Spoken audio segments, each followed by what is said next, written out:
Hi guys, we are at page 404 of Trailguide to the Body, and we're going to be presenting the Flexor Retinaculum, the Plantar Neurosis, and the Posterior Tibial Artery.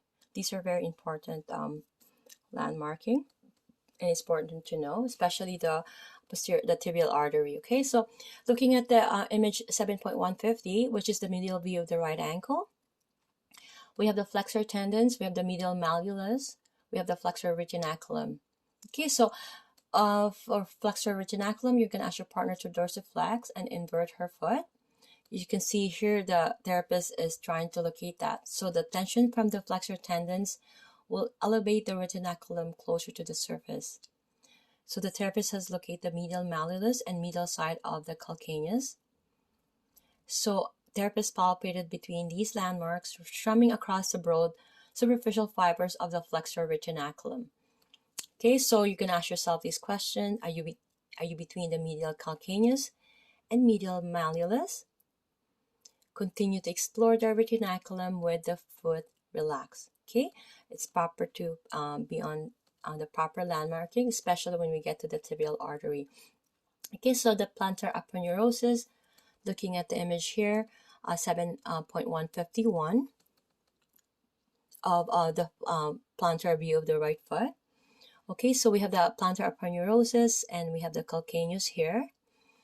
So the plantar aponeurosis is a thick superficial band of fascia stretching from the heel to the ball of the foot, originating from the tuberosity of the calcaneus and expanding toward the metatarsal heads.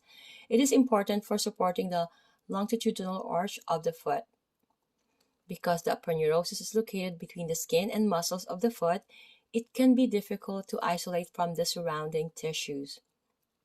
So having your partner seated or supine, crossing the ball of the foot, draw an imaginary triangle extending down to the heel.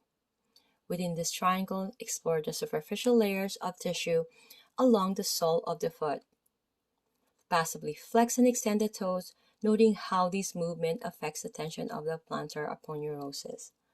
Okay, so moving forward to the posterior tibial artery, looking at the image here, 7.152, we have the flexor tendons, which is cut.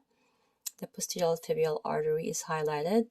And as you can see, the therapist is trying to palpate or touch the tibial artery. The positioning is in a supine position. There's a bolstering happening there because for resting position. As you can see, the ankle is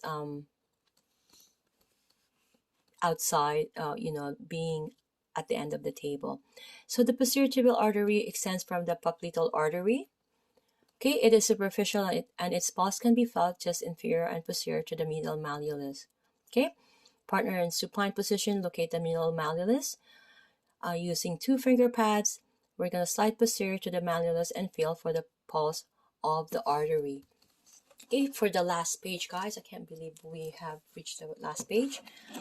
I am going to be seeing you the last page. I have to end this. I thought it's a continuation of the palpation.